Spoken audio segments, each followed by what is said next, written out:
Hello प्यारे बच्चों, आज की वीडियो लेक्चर में हम बात करेंगे क्लास 10th के रसायन विज्ञान चैप्टर नंबर 1 के बारे में। पहला चैप्टर है हमारा रासायनिक अभिक्रियाएं एवं समीकरण। इसको आज जानेंगे कि रासायनिक समीकरण किसे कहते हैं, रासायनिक अभिक्रियाएं क्या हैं। तो ऐसे परिवर्तन जिसमें नए गुणों वाले पदार्थों का निर्माण होता है उसे रासायनिक समीकरण कहते हैं। जिसमें नए गुण वाले पदार्थों का क्या होता है, निर्माण होता है, उसको हम क्या कहेंगे, रासायनिक समीकरण कहेंगे। ठीक है, जैसे दूध से दही का बनना, दूध से दही का बनना। आपने देखा है दूध से दही बहुत ही आसानी से बन जाया करता है। लोहे में जंग लगना, और भी इसके उदाहरण हैं, भोजन का पाचन, श्वसन, लोहे में जंग लगना, मैग्नीशियम फीते का जलना, दही का बनना। रासायनिक अभिक्रिया के प्रेक्षण हमें कैसे पता चले कि रासायनिक अभिक्रिया हुई है या नहीं हुई है। यदि किसी पदार्थ की अवस्था में परिवर्तन हो रहा हो, उस पदार्थ के रंग में परिवर्तन हो रहा हो, तापमान में परिवर्तन हो रहा हो, या उससे गैस का उत्सर्जन हो रहा हो, तो हम कह सकते हैं कि रासायनिक अभिक्रिया हुई है। रासायनिक अभिक्रिया को प्रदर्शित रासायनिक अभिक्रिया को प्रदर्शित करना, यानी रासायनिक अभिक्रिया को हम कैसे प्रदर्शित करेंगे। तो रासायनिक अभिक्रिया को प्रदर्शित करने के लिए दो भाग हुआ करते हैं। एक तो रिएक्टेंट जिसको हम अभिकारक बोलते हैं, और एक होता है प्रोडक्ट। ये हमारा अभिकारक होता है और ये वाला जो भाग होता है वो हमारा प्रोडक्ट हुआ करता है। रिएक्टेंट कौन सा भाग होता है, जो अभिक्रिया में भाग लेते हैं। इनको भी मैं दिखा दूं। ऐसे पदार्थ जो किसी रासायनिक अभिक्रिया में हिस्सा लेते हैं उन्हें अभिकारक कहते हैं। ऐसे पदार्थ जिनका निर्माण रासायनिक अभिक्रिया में होता है उन्हें उत्पाद कहते हैं। ठीक है, यहाँ पर एक अभिक्रिया ली गई है Zn H2SO4 arrow Zn SO4H2। ये जो अभिक्रिया है, ये वाला जो भाग है हमारा, ये हमारा अभिकारक है। ये जो भाग है वो अभिकारक है और ये जो भाग है हमारा वो उत्पाद है। रासायनिक समीकरण, रासायनिक अभिक्रिया रासायनिक समीकरण द्वारा निरूपित की जाती है। रासायनिक समीकरण में तत्वों की प्रतिक्रिया, अभिकारक और उत्पाद के रासायनिक सूत्र उनकी भौतिक अवस्था के साथ लिखे जाते हैं। किसी भी रासायनिक समीकरण में तत्वों की भौतिक रूपों को उसके नीचे लिखकर प्रदर्शित किया जाता है। रासायनिक अभिक्रिया में आवश्यक परिस्थितियां जैसे ताप, दाब, उत्प्रेरक आदि को तीर के निशान के ऊपर या नीचे दर्शाया जाता है। किसी रासायनिक अभिक्रिया में जो उत्प्रेरक हुआ करता है उसको एरो के ऊपर तीर के इस ऊपर वाले भाग में या नीचे वाले भाग में रिप्रेजेंट किया जाता है, प्रदर्शित किया जाता है।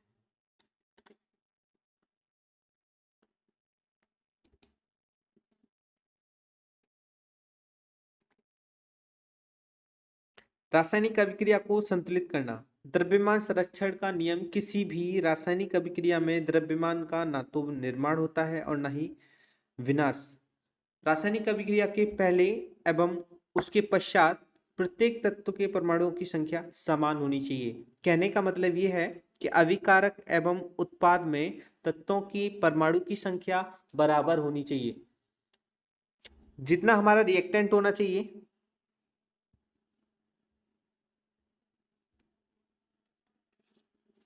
जितना हमारा रिएक्टेंट होगा उतना ही हमारा क्या होना चाहिए, प्रोडक्ट होना चाहिए। यानी जितनी अभिकारक में संख्या है उतनी हमारी किस में होनी चाहिए, उत्पाद में होनी चाहिए। ठीक है। रासायनिक समीकरण को संतुलित करना। रासायनिक समीकरण को संतुलित करेंगे हम एक मेथड द्वारा जिसका नाम होगा हिट एंड ट्रायल विधि। हिट एंड ट्राई विधि द्वारा रासायनिक समीकरण को संतुलित किया जाएगा। Hit and trial method.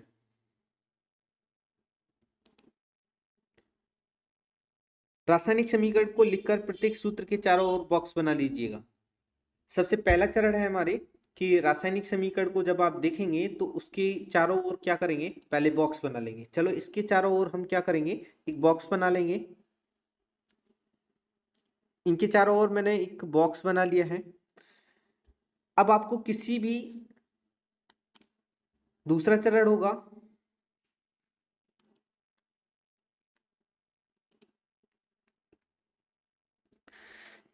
समीकरण संतुलित करते समय बॉक्स के अंदर कुछ भी परिवर्तन नहीं करेंगे। इन बॉक्सों में किसी भी तरह का कोई परिवर्तन नहीं करना है। समीकरण में उपस्थित विभिन्न तत्वों के परमाणु की संख्या को नोट कीजिए। आप क्या करेंगे, समीकरण में दूसरा स्टेप होगा हमारा, समीकरण में जो तत्व दिए गए हैं उनकी परमाणु की संख्या नोट करनी है कि अभिकारक में कितने तत्व हैं और उत्पाद में कितने तत्व उपस्थित हैं। मैं यहाँ पे थोड़ा करेक्शन करूंगा। इस वाले भाग में जो आयरन की संख्या है वो 3 है और ऑक्सीजन की संख्या जो है वो 4 है। ठीक है। अच्छा, अब हम यहाँ पे करेक्शन करते हैं, आगे बढ़ते हैं।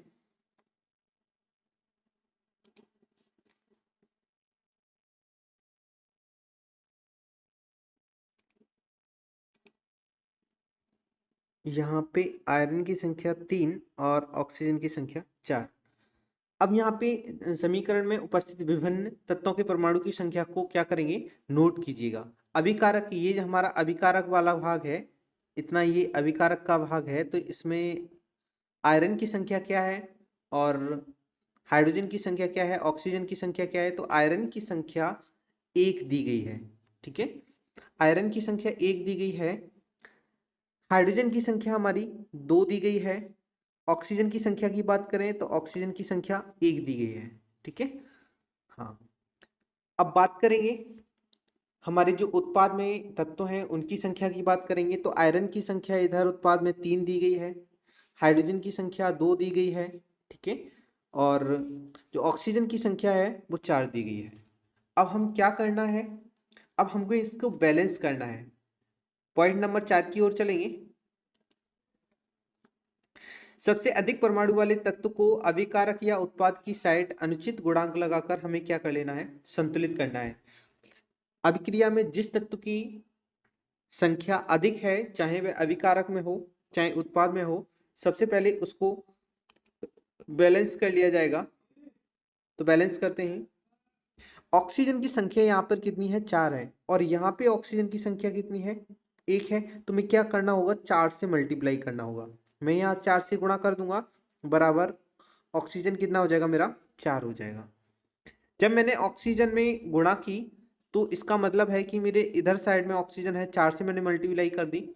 अब यहाँ पे हाइड्रोजन की संख्या में, यानी कि हाइड्रोजन की संख्या में मैंने भी कितने से मल्टीप्लाई कर दी, 4 से मल्टीप्लाई कर दी। यहाँ पे मेरा इस सिरे पर जो हाइड्रोजन है,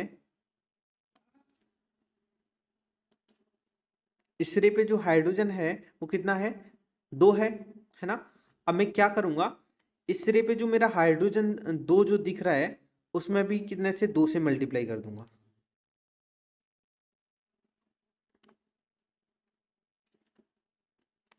दो से मल्टीप्लाई करता हूं मैं। इसमें मैंने 4 से की थी तो 4 हो गया था। यहाँ पे मैंने हाइड्रोजन में 4 से की थी तो 8 हो गया था। यहाँ पे भी मैं कितने से मल्टीप्लाई करूँगा, 4 से मल्टीप्लाई करूँगा तो हाइड्रोजन कितना हो जाएगा, 8 हो जाएगा। ऑक्सीजन मेरा बैलेंस है, हाइड्रोजन मेरा बैलेंस है। अब यहाँ पे मुझको कितने से बैलेंस करना है, 3 से। देखो यहाँ पे 3 ये बराबर है, यहाँ पे ये 3 बराबर है, ऑक्सीजन हाइड्रोजन बराबर है। ठीक है, ऑक्सीजन की संख्या भी मेरी बराबर है। अच्छा, जो मेरा निचला समीकरण है, प्राप्त समीकरण, नीचे जो 3Fe हो गया, 4H2 हो गया, तो ये जो मेरा प्राप्त समीकरण है वो एक प्राप्त संतुलित समीकरण है। यहाँ पे जो H2O की संख्या है वो भी हमारी संतुलित है और Fe3O4 की संख्या भी संतुलित है। तो ये चारों संख्याएं जो है हमारी संतुलित हैं। अतः प्राप्त समीकरण सभी तत्वों के परमाणु की संख्या अभिक्रिया के दोनों ओर समान है, अतः प्राप्त समीकरण हमारा क्या है? एक संतुलित रासायनिक समीकरण है।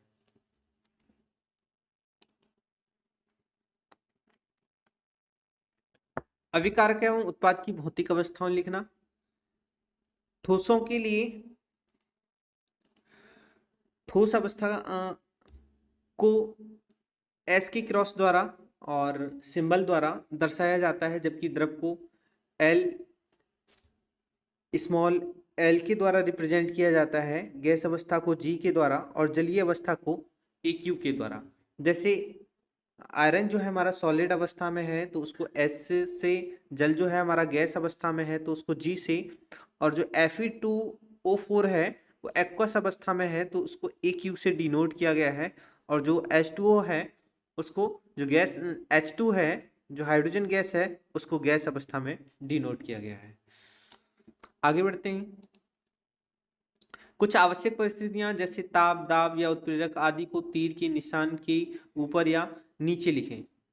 रासायनिक अभिक्रियाओं के प्रकार, यानी कि कुछ आवश्यक परिस्थितियों में आप क्या करेंगे, अगर दाब है, दाब हो गया, ठीक है, ताप हो गया, ताप हो गया, ठीक है, या फिर उत्प्रेरक हो गया, इनको आप क्या करेंगे, तीर के ऊपर लिखेंगे। किसके? तीर के ऊपर लिखा जाएगा। रासायनिक अभिक्रियाओं के प्रकार। रासायनिक अभिक्रियाओं के प्रकार, सबसे पहला है हमारा संयोजन अभिक्रिया। इस अभिक्रिया में दो या दो से अधिक अभिकारक मिलकर एकल उत्पाद का निर्माण करते हैं। इस अभिक्रिया में हमारे दो या दो से, हम समझेंगे इसको नहीं देखना है। यहाँ पे A प्लस बी मिलकर के जो निर्माण करते हैं वो AV का निर्माण करते हैं। संयोजन का मतलब होता है, संयोग का मतलब होता है जुड़ना। जुड़ना यानी जो दो अभिकारक आपस में क्या होंगे, जुड़ेंगे या संयुक्त होंगे तो हमारा एकल उत्पाद का निर्माण होगा। जैसे यहाँ पे कार्बन और ऑक्सीजन मिला तो क्या बन गया, कार्बन डाइऑक्साइड। ऐसी अभिक्रियाओं को क्या बोलेंगे हम, संयोजन अभिक्रियाएं। संयोजन अभिक्रियाएं। इसमें H2O2 मिला तो H2O बन गया, इसमें CaO और H2O मिला, यानी बिना बुझे चूने में हमने जब जल डाल दिया तो हमारा बुझा हुआ चूना प्राप्त हो गया। ये हमारी क्या है, संयोजन अभिक्रियाएं हैं। ऊष्माक्षेपी अभिक्रियाएं, जिन अभिक्रियाओं में उत्पाद के निर्माण के साथ साथ ऊष्मा का उत्सर्जन होता है, यानी ऊष्मा निकलती है, ऐसी अभिक्रियाओं को क्या कहेंगे, ऊष्माक्षेपी अभिक्रियाएं कहते हैं। जैसे प्राकृतिक गैस का दहन, प्राकृतिक गैस का दहन जैसे CH4 और ऑक्सीजन के मिलने से कार्बन डाइऑक्साइड यानी CH4 को जब वायु की उपस्थिति में जलाया जाता है तो CO2 निकलती है, प्लस जलवाष्प H2O, और क्या निकलती है, ऊष्मा निकलती है। ऐसी अभिक्रियाओं को क्या कहेंगे हम, ऊष्माक्षेपी अभिक्रियाएं कहते हैं। श्वसन क्रिया के दौरान हम क्या खाया करते हैं, कार्बोहाइड्रेट यानी कि ग्लूकोज, और क्या ऑक्सीजन को लिया करते हैं और CO2 को उत्सर्जित किया करते हैं, प्लस 6H2O यानी वेपर के या लिक्विड के रूप में हम अपशिष्ट पदार्थों को त्याग दिया करते हैं, और प्लस हमें क्या आ जाती है, ऊर्जा आ जाती है। जब हम खाना खाते हैं, आप समझेंगे, जब हम खाना खाते हैं तो हमारी बॉडी में क्या आ जाती है, ऊर्जा आ जाती है। क्या, ऊर्जा आ जाती है। और जब ऊर्जा आती है तो उसके उपरांत हम कुछ अपशिष्ट पदार्थों को भी निकाला करते हैं, और अपशिष्ट पदार्थों को निकाल दिया करते हैं किसके द्वारा, मलमूत्र के द्वारा। ठीक है, मलमूत्र के द्वारा हम अपशिष्ट पदार्थों को निकाल दिया करते हैं, उनका त्याग कर दिया करते हैं। वियोजन अभिक्रियाएं, इस अभिक्रिया में एकल अभिकारक टूटकर दो या उससे अधिक उत्पाद बनते हैं। वियोजन का मतलब होता है, वियोजन का मतलब होता है, वियोजन मीन्स होता है टूटना ना। जब कोई एकल अभिकारक दो या दो से अधिक उत्पाद में टूट जाता है, जैसे A, इसको हम नहीं नोट करेंगे, A और B मिलकर के क्या होगा, A प्लस B में टूट जाएगा, है ना। A और B को हम क्या करेंगे, तोड़ेंगे तो ये A प्लस B में क्या हो जाएगा, टूट जाएगा। ऐसी अभिक्रियाएं जो अपने अवयवों में या अपने घटकों में पुनः वियोजित हो जाती हैं, उन अभिक्रियाओं को क्या कहेंगे हम? वियोजन अभिक्रियाएं कहने वाले हैं, है ना। इस अभिक्रिया में एकल अभिकारक टूटकर दो या दो से अधिक भागों में क्या हो जाता है? वियोजित हो जाता है। ऐसी अभिक्रियाओं को क्या कहेंगे? वियोजन अभिक्रियाएं कहेंगे। इसमें जो वियोजन अभिक्रियाएं हैं वो हमारी तीन प्रकार की होती हैं। ऊष्मीय वियोजन, जिसमें ऊष्मा द्वारा वियोजित करते हैं, उन्हें ऊष्मीय वियोजन अभिक्रियाएं कहते हैं। दूसरी हमारी जैसे CaCO3, CaO और CO2, ये ऊष्मा के द्वारा वियोजित हो रही है तो ये ऊष्मीय वियोजन है। फेरस सल्फेट और Fe2O3, SO2, SO3, ये हमारी जो है ऊष्मीय वियोजन अभिक्रिया है। विद्युतीय वियोजन, वे अभिक्रियाएं जो विद्युत धारा की उपस्थिति में वियोजित होती हैं, जैसे जल का वियोजन एक विद्युतीय वियोजन अभिक्रिया है। H2O को जब विद्युत की उपस्थिति में तोड़ा जाता है तो H2 और O2 में ये टूट जाती है। प्रकाशीय वियोजन, वे अभिक्रियाएं जो सूर्य के प्रकाश की उपस्थिति में अपने घटकों में वियोजित हो जाती हैं, प्रकाशीय वियोजन अभिक्रियाएं कहलाती हैं। जैसे AgCl को सूर्य के प्रकाश की उपस्थिति में Ag और Cl2 में तोड़ लिया जाता है। AgBr को Ag प्लस Br2 में। इस अभिक्रियाओं का उपयोग श्याम श्वेत फोटोग्राफी में भी किया जाता है। ऊष्मा शोषी अभिक्रियाएं, जिन अभिक्रियाओं में अभिकारकों को तोड़ने के लिए ऊष्मा, प्रकाश या विद्युत की आवश्यकता होती है, उन अभिक्रियाओं को हम क्या कहेंगे? ऊष्मा शोषी अभिक्रियाएं कहते हैं। विस्थापन अभिक्रियाएं, विस्थापन अभिक्रियाएं, इन अभिक्रियाओं में अधिक क्रियाशील तत्व कम क्रियाशील तत्वों को उसके यौगिक से क्या कर देता है? विस्थापित कर देता है। इसको हम समझ लेंगे। इसमें जो आयरन है वो अधिक क्रियाशील है और जो कॉपर है वो कम क्रियाशील है। तो ये इसको क्या कर देगा? धक्का दे देगा और ये बाहर निकल जाएगा, ये बाहर निकल जाएगा और ये इसके साथ मिलकर के क्या बना लेगा? फेरस सल्फेट बना लेगा। यानी वे अभिक्रियाएं जिसमें अधिक क्रियाशील तत्व कम क्रियाशील तत्व को क्या कर देता है? प्रतिस्थापित कर देता है। यहाँ से कॉपर क्या है? कॉपर आयरन की कंपेयर में जो है वो बहुत कम क्रियाशील है, इसलिए आयरन इस कॉपर को क्या कर देता है? धक्का दे देता है और ये आसानी से निकल जाता है। ठीक है। क्रियाशीलता की बात करें तो क्रियाशीलता Li, ली, का, ने, महंगी, अल्टो, जैन, फरारी, प्रभु हैं। कॉपर, चांदी पर, गोल्ड फ्री। जैसे जैसे हम नीचे आएंगे वैसे वैसे इन तत्वों की क्रियाशीलता जो होगी वो घटती जाएगी। क्या होगी? क्रियाशीलता घटती जाएगी। यानी ये जो ऊपर वाले तत्व हैं, आप देखेंगे कि आयरन जो है वो कॉपर से ऊपर है और कॉपर को क्या कर देता है? प्रतिस्थापित। ली, का, ने, महंगी, अल्टो, जैन, फरारी, प्रभु हैं। कॉपर चांदी पर, गोल्ड फ्री।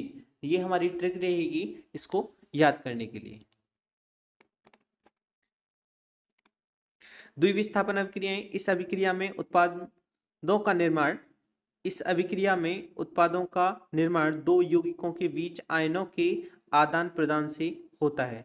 जैसे Na2 सोडियम सल्फेट, यहाँ पर SO4 दिया गया है लेकिन यहाँ पे मिसिंग गलती से वर्ड गलत है। सोडियम सल्फेट और बेरिलियम क्लोराइड, इस अभिक्रिया में क्या होता है कि दो आयन इंटरचेंज करते हैं, है ना। तो ये सोडियम इससे इंटरचेंज करेगा और बेरियम सोडियम से इंटरचेंज करेगा, तो यहाँ पे बेरियम सल्फेट बनेगा और NaCl बनेगा। इस अभिक्रिया में उत्पादों का निर्माण दो यौगिकों के बीच आयनों के आदान प्रदान से होता है। यानी आयनों का क्या होता है? इंटरचेंज होता है। बेरियम सल्फेट के सफेद अविलेय अवक्षेप का निर्माण होता है, इसलिए इसे अभिक्रिया को अवक्षेपण अभिक्रिया भी कहते हैं। नीचे हमारी उपचयन एवं अपचयन अभिक्रियाएं दी गई हैं।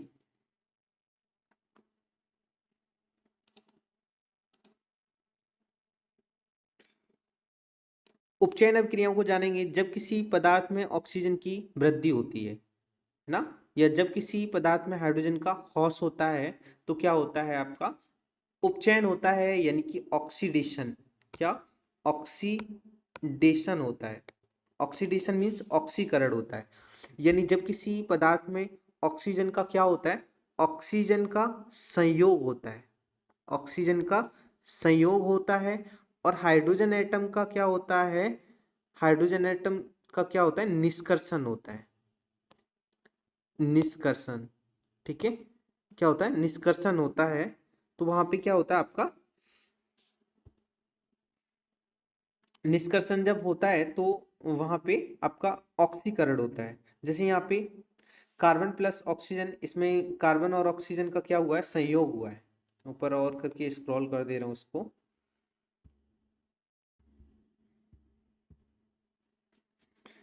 कार्बन प्लस ऑक्सीजन के संयोग से CO2 बना है, जिससे कार्बन का क्या हो गया, ऑक्सीडेशन हो गया, कार्बन का ऑक्सीडेशन हो गया। ठीक है, कॉपर और ऑक्सीजन, कॉपर से ऑक्सीजन मिलने के साथ कॉपर ऑक्साइड बना, जहां से कॉपर का क्या होगा, ऑक्सीडेशन हो गया, ऑक्सीडेशन हो गया। ठीक है, लेकिन ये जो नीचे अभिक्रिया दी गई है वो गलत अभिक्रिया है। ठीक है, आगे बढ़ते हैं।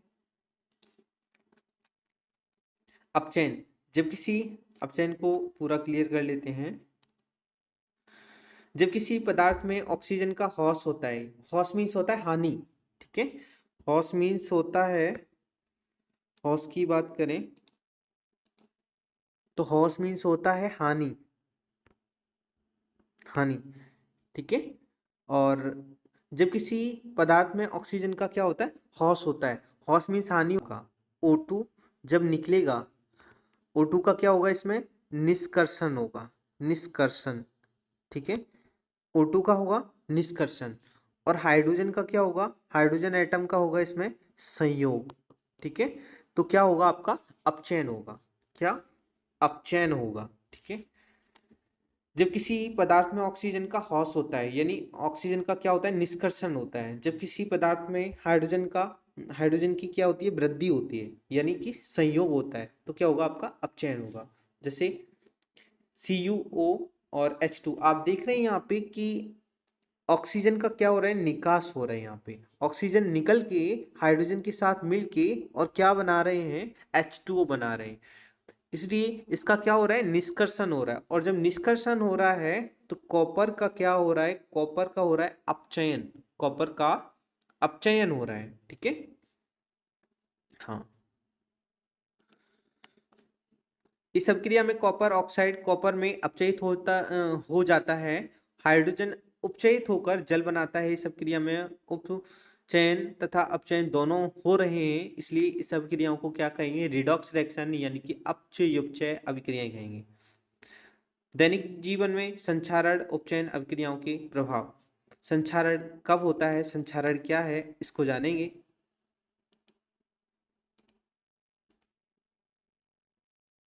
संक्षारण, संक्षारण जब कोई धातु ऑक्सीजन, आर्द्रता, अम्ल आदि के संपर्क में आती है, जिससे जिससे धातु की ऊपरी परत कमजोर, यानी कि क्या हो जाती है, संक्षरित हो जाती है। संक्षरित का मतलब होता है छोटे छोटे भागों में टूटना। ठीक है, क्या हो जाती है, संक्षरित हो जाती है। तो वह क्या, इस क्रिया को क्या बोलेंगे, संक्षारण।